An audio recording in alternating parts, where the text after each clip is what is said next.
आए हो मेरे जिंदगी में तुम बाहर बनके। কাকে নিয়ে বলছি? অবশ্যই ফারিয়াকে নিয়ে বলছি। তো ফারিয়া তো আর ফারিয়া একা নয়, ফারিয়ার সাথে আছে ফারিয়ার ওয়ান অ্যান্ড অনলি সুদিদি। এবং সু ভালো করেই বলে আমাকে নিয়ে সমস্ত কন্ট্রোভার্সি ক্রিয়েটাররা কন্ট্রোভার্সি করছে। ওকে নিয়ে কন্ট্রোভার্সি করার প্রতি আমার কোনো নেশা অ্যাটলিস্ট ছিল না। আমি ফারিয়াকে নিয়ে নর্মাল ভিডিও দেখতাম, নর্মাল ভিডিও করতাম। আচ্ছা, এবার হচ্ছে ফারিয়াকে এবার ভয় দেখানো হচ্ছে লিগ্যাল স্টেপ নেওয়া নিয়ে। কারণ ফারিয়াকে কত রকমভাবে শেষ করা যায়, শারীরিক, মানসিক, আর্থিক, তাই তো? আচ্ছা, ফারিয়াকে নিয়ে লিগ্যাল স্টেপটা কেন নেবে? কারণ ফারিয়ার হয়ে নাকি কেউ বলছে লিগ্যাল স্টেপ নেবে। সে ব্যাপারে আমি কোনো জানি না, আমি দেখিনি কোথায় কে কি বলেছে। তো যেহেতু কেউ বলছে লিগ্যাল স্টেপ নেবে, তাহলে শুও এখন বলছে শুও লিগ্যাল স্টেপ নেবে। কারণ ফারিয়ার বর তাকে নিয়ে অনেক অশ্লীল কথাবার্তা বলেছে। আমি আগেই বলেছি এখানে ইউটিউবাররা যারা কেস খামারি করে এরা খুব ভালো ভালো লয়ার ধরে না, ধরতে জানে না। প্রথম কথা, ফারিয়ার বর যদি কোনো মহিলাকে নিয়ে বডি শেমিং বা নোংরা কথাবার্তা বলে থাকে সেটা নিশ্চয়ই খুব অন্যায়, সেটাকে কোনোদিনও সাপোর্ট করা যায় না। একজন মহিলার সম্মান যে করতে পারে না তাকে কোনো রকমভাবেই সাপোর্ট করা যায় না। তো পম্পমের এই হারকাতটাকে আমি অ্যাটলিস্ট কে কি বললো জানি না, আমি কোনোদিনও সাপোর্ট করব না, প্রথম কথা। দ্বিতীয় কথা, শুকে প্রথমবার কোনো পুরুষ নোংরা কথা বলেছে বা নোংরা অ্যাপ্রোচ বা নোংরা চোখে দেখা নতুন না। আমরা এর আগে শু ফোকলার নামেও বলেছিল যে ফোকলা তার সম্বন্ধে অনেক নোংরা কথা, তাকে ডাইরেক্ট অনেক নোংরা propose, point to be noted. Pompom যা করেছে কারোর সাথে কথোপকথন করেছে, মানে কনভারসেশন করেছে নোংরা শুয়ের সম্বন্ধে, তাদেরকে প্লিজ করার জন্য। প্রথম কথা হচ্ছে কথাগুলি কেন বলেছে। আইনের দিকটা দেখতে গেলে যাদের সঙ্গে পম্পম কথা বলছিল এরাও কি খুব নিউট্রাল ছিল? নিশ্চয়ই না। আমার সাথে কেউ একজন মহিলাকে নিয়ে নোংরা কথা বলছে, সেটাতে আমি সাপোর্ট কেন করব? কেন করব? তো সেই মানুষগুলিও হতে ছিল, সেই মানুষগুলো হতে ছিল, না হলে পম্পম সাহস পেল কি করে?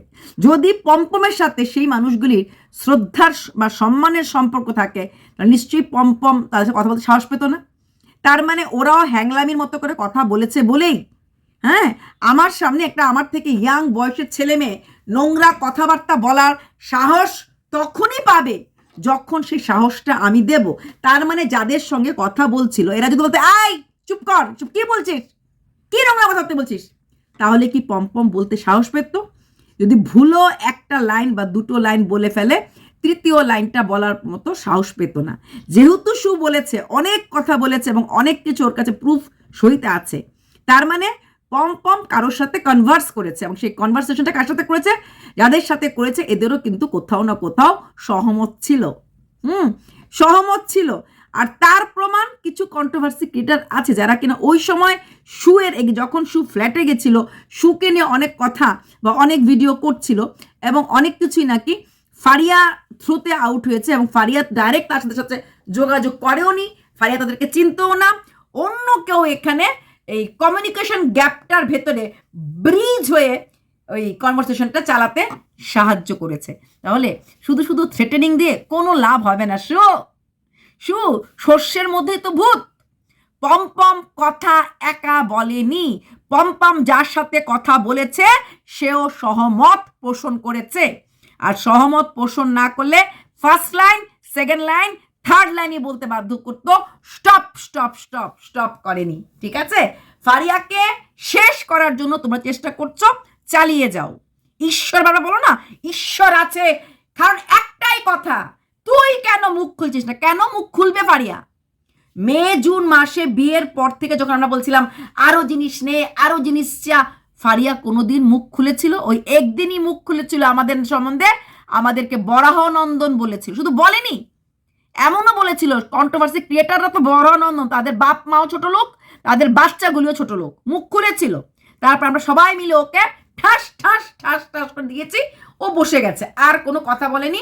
তারপরে তুমি এসেছিলে বড় মুখ করে, তোমার কাছে অফ ক্যামেরাতে সরি বলেছে। তারপর বিশ্ব আবার কি বলে পম্পমও বলেছে আমি কিছু ভুল করে ফেলছি, হ্যান করে ফেলেছি। কিন্তু এখন কথা হচ্ছে এইভাবে ফারিয়াকে প্রথম একবার বলছে তুই বল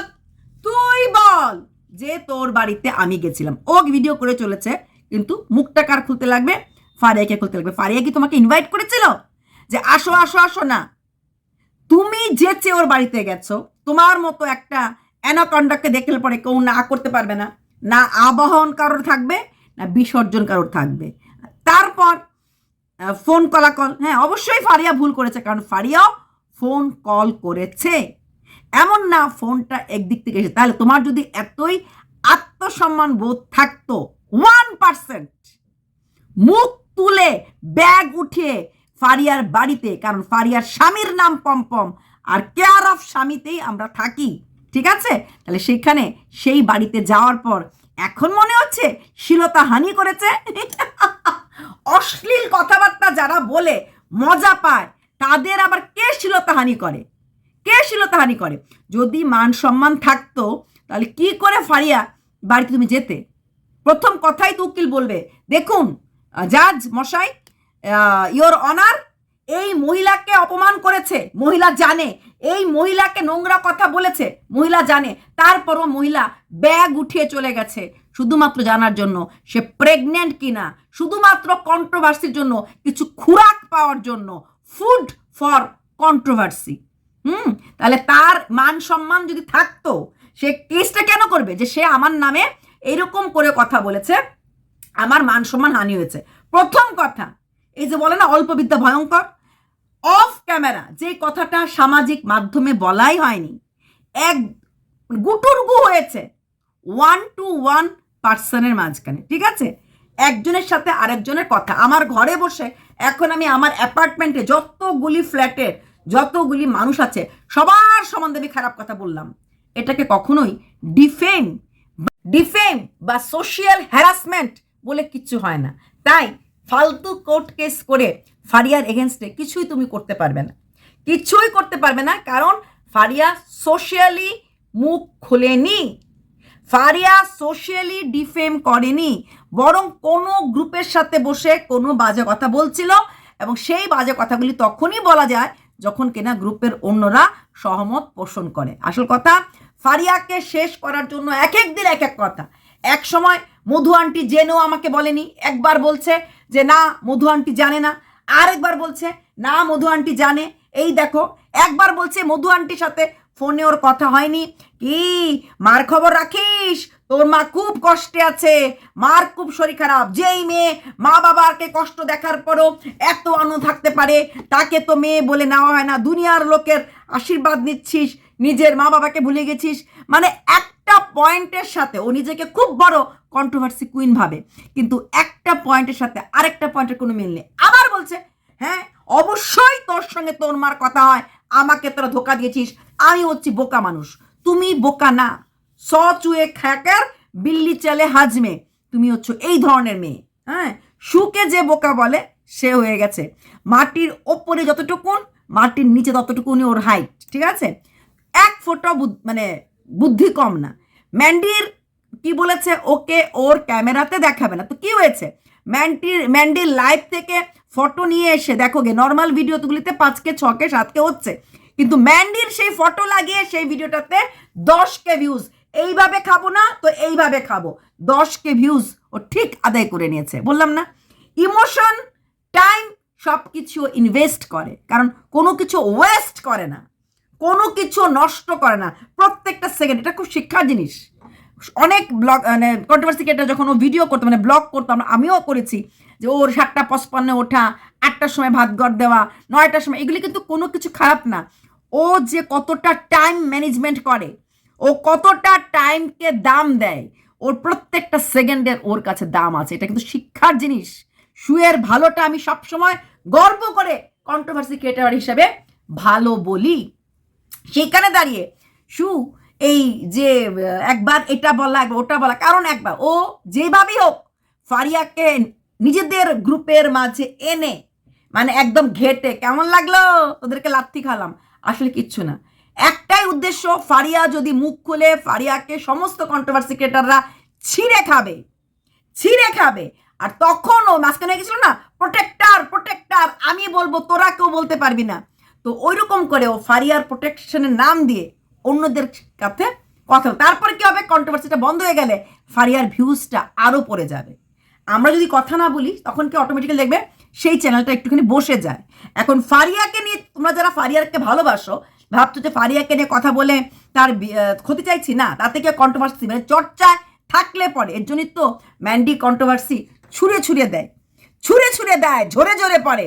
বাইরে গিয়ে অন্য কিছুর মাংস খাওয়া, নিরামিষ বলে রসুন খাওয়া, পিরিয়ড বলে ঠাকুরের আসন ছোঁয়া, এই যে কন্ট্রোভার্সিগুলি ছুঁড়ে দেয়, কারণ একটাই, কন্ট্রোভার্সি সব কিছু কিনবে কিন্তু নোংরা করাইটা কিনবে না, ওটার প্রতি অনেক টান, ইমোশন। তো এইরকম যাতে মানুষ কথা বলে। আমরা কি কেউ জানি সত্যি ওর পিরিয়ড 4 দিন না 5 দিন, জানি না তো, এটা ও বলছে আমরা শুনছি, তা নিয়েই কন্ট্রোভার্সি করছি। হ্যাঁ, তো এইগুলিকেও ছুঁড়ে দেয়। 11টার সময় ঘুম থেকে উঠলাম বললেই কিন্তু আমরা ধেই দি করে, এই দেখো মেয়ের স্কুলে যাবে, মা ঘুম থেকে, আর কথা কিছু না, ও তো ঘুম থেকে আগেই উঠেছে, ও আমাদেরকে দেখাচ্ছে যখন, আমরা তো তখনই দেখবো যখন দেখাবে, এই দেখো আমি এই মাত্র ঘুম থেকে উঠলাম, অত দেখা গেল আগেই টিফিন করে রেডি করে রেখেছে, কিন্তু সেটা হয়তো আমরা জানি না। নাকে মুখে টিফিন করে দিয়ে দিলাম, আমরাও বললাম এই দেখ কেমন মা, হ্যাঁ এত বেলা ঘুম থেকে উঠে। এগুলি হচ্ছে আমার কোনো কিছুতে মন লাগে না, আমার ভিডিও করতে ভালো লাগে না, তাই তো লোকে বললো বেশি পয়সার মুখে দেখেছিস তো, তাই তোর ভিডিও করতে ভালো লাগে না, অনেক টাকা জমেছিস তো, এই কথাগুলি বলেইও কন্ট্রোভার্সি ছুড়ে দেওয়ার জন্য। ফারিয়া সেখানে কোনো রকম কন্ট্রোভার্সি ছুড়ে না দিও, কন্ট্রোভার্সি পাচ্ছে সাথে সমস্ত কন্ট্রোভার্সি ক্রিয়েটররা মোটামুটি এখন ফারিয়ার সাপোর্টে ভিডিও করে না, তার মাঝে আমাকে তোমরা ধরো না, আমি ফারিয়ার ভুলটাকে কিন্তু আগেও ভুল বলেছি, এখনো ভুল বলবো। সেখান থেকে আমি 1 ইঞ্চি নড়িনি, প্রেগনেন্ট মাদারকে নিয়ে রাফ ভিডিও আমি করব না, মানে না।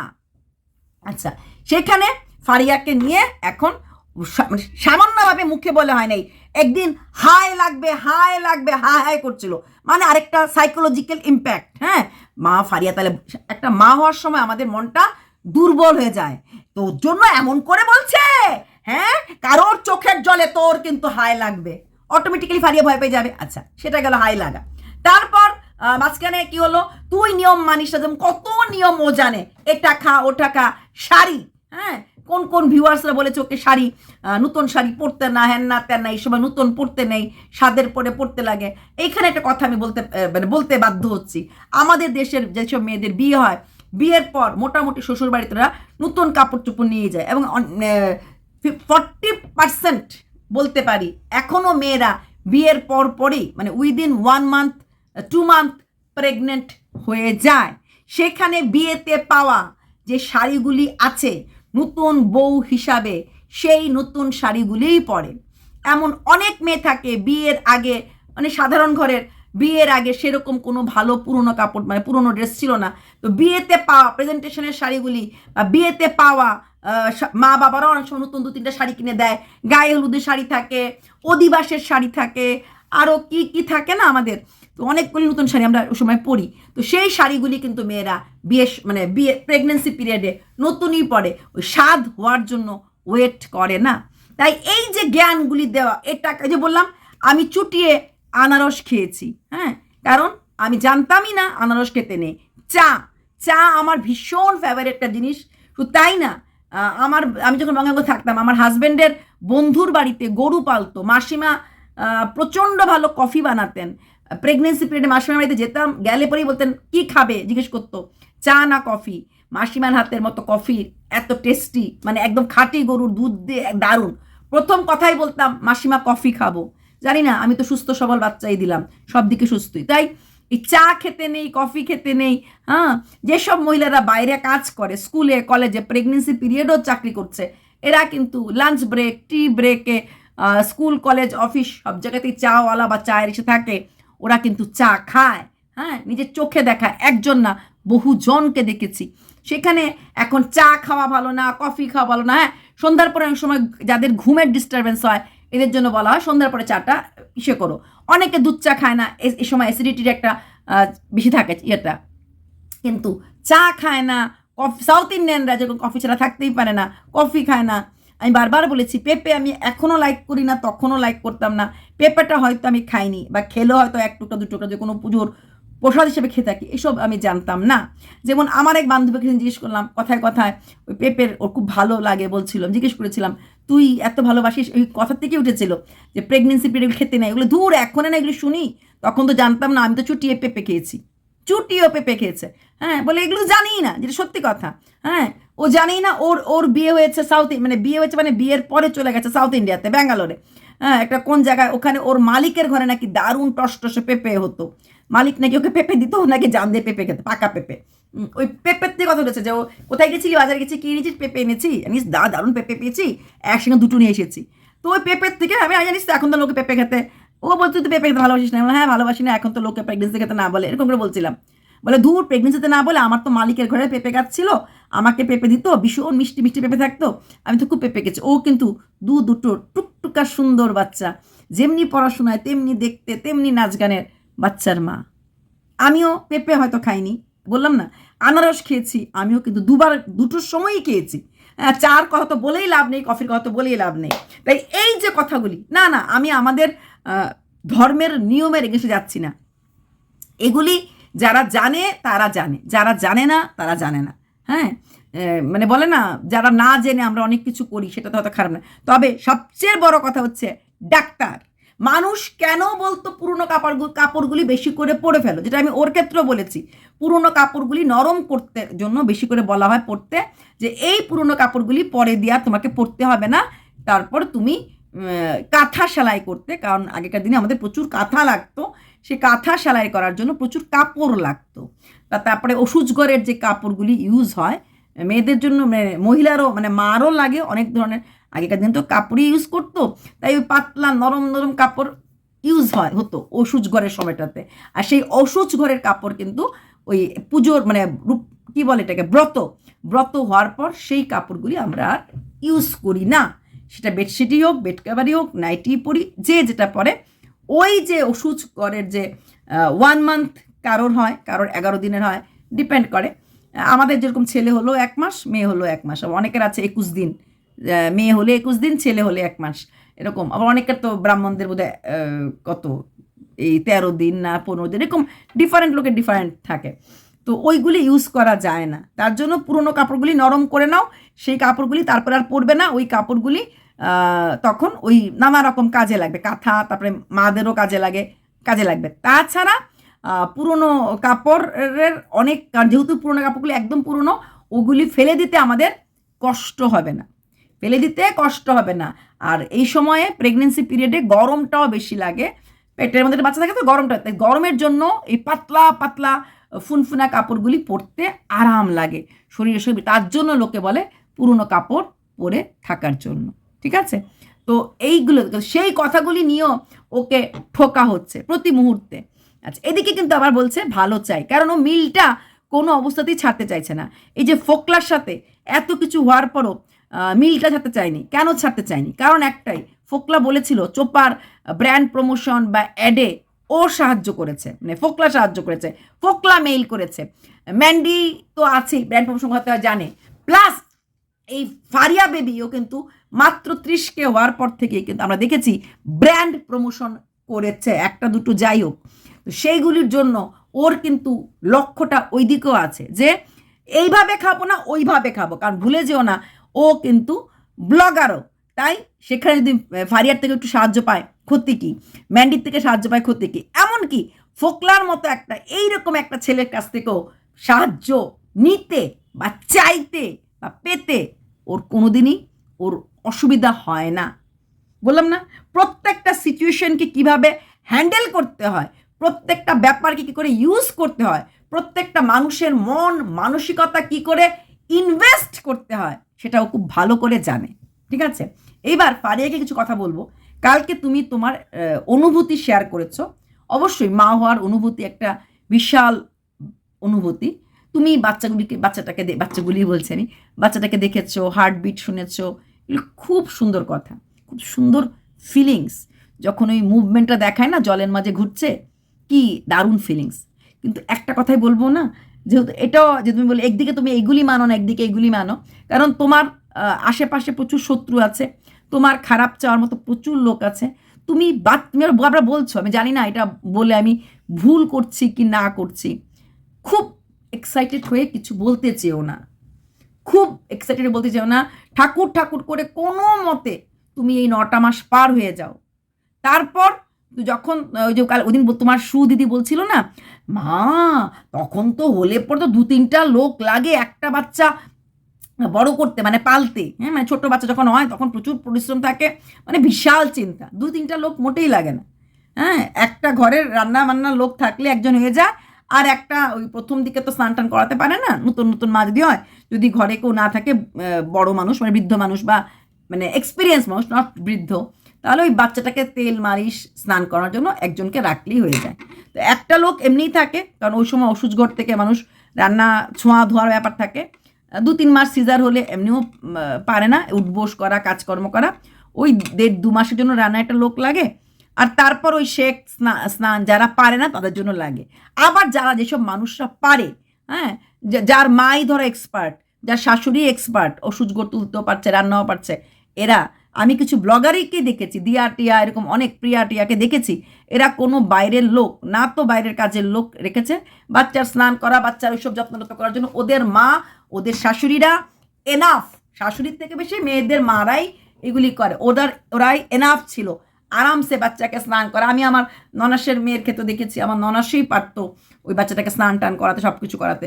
এর জন্য আলাদা লোক লাগে না। বাইরের লোক মানে নর্মাল লোক, যেগুলি ওই বাসন মাজা, কাপড় কাচা, ঘর মোচার লোক, বাচ্চার মা না হলো, প্রেগনেন্ট না হলো, দরকার সবাই রাখে, ওই রকম লোক দিয়েও চলে। তাই 2-3টা লোক লাগে, এগুলি ফালতু কথা, ফালতু কথা। যাদের বাড়িতে একজন পরিশ্রমী কেউ থাকে, যেরকম ফারিয়ার শাশুড়ি, নিশ্চয়ই ফারিয়ার যার 3টে বাচ্চা, জানি না বাপের বাড়িতে জন্ম দিয়েছে কিনা বাবা ওখানে কিছু, ফারিয়ার শাশুড়িরও নিশ্চয়ই একটু এক্সপিরিয়েন্স থাকবে। আর না হলে ওই একজন মালিশওয়ালি রাখলেই হবে, যে এসে স্নান টান করে কাঁথা ধুয়ে দেয়। আর নর্মাল একজন লোক বাসন মাজা, কাপড় কাচা, রান্না করে দেওয়ার জন্য নর্মাল একজন এটা লাগবে, কারণ যেহেতু ওষুধ টাইমে যদি বাড়িতে কোনো লোক না থাকে রান্না করতে হয়, 2-3টা লোক দরকার নেই, পার্ট টাইম ওই 2টো লোক দিয়েই হয়ে যায়।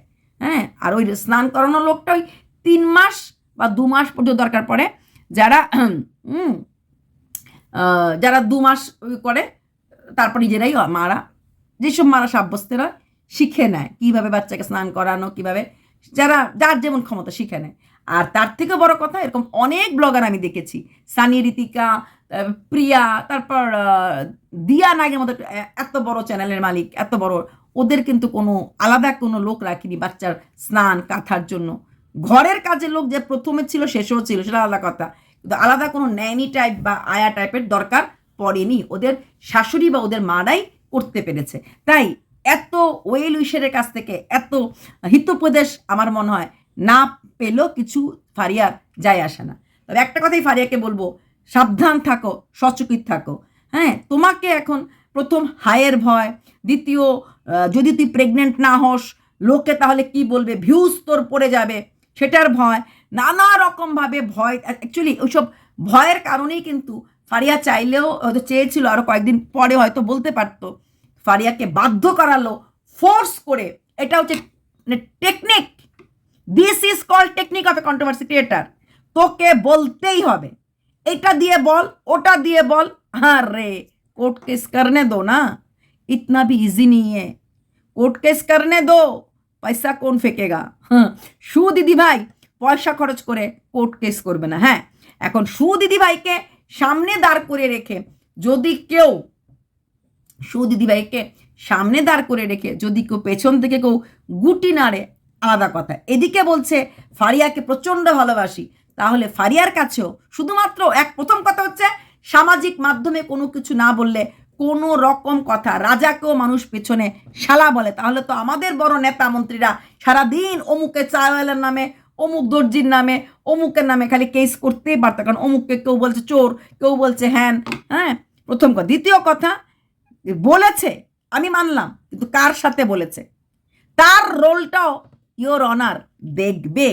তাই ফালতু জ্ঞান নিয়ে, মানে জ্ঞান দিয়ে লাভ নেই। ফারিয়াকে মানসিকভাবে শেষ করার একটা বিশাল চাল প্রত্যেকটা ভিডিওতে মানে চালছে, যাতে ও একদম আইদার ওর ভিউজ যাক, না হলে ওর জীবনে একটা কিছু চরম ক্ষতি হয়ে যাক। কি করে মানুষ এতটা নিষ্ঠুর হতে পারে? কি করে মানুষ এতটা হার্শ হতে পারে? আমরা মহিলারা মাতৃত্বটা অনুভব করি, মাতৃত্বটাকে ফিল করি। এই আজকে বলছে আমি ভালোবাসি আমার বোন, আর পরের দিনেই তেরে ফেরে, হ্যাঁ, নাহলে তো হবে না। ওই দিকের গ্রুপ থেকে বলবে, এই দেবো না জন্মদিনে সোনার হার, যা গিয়ে ভালো করে বল। বাস চলে আসলো বলতে।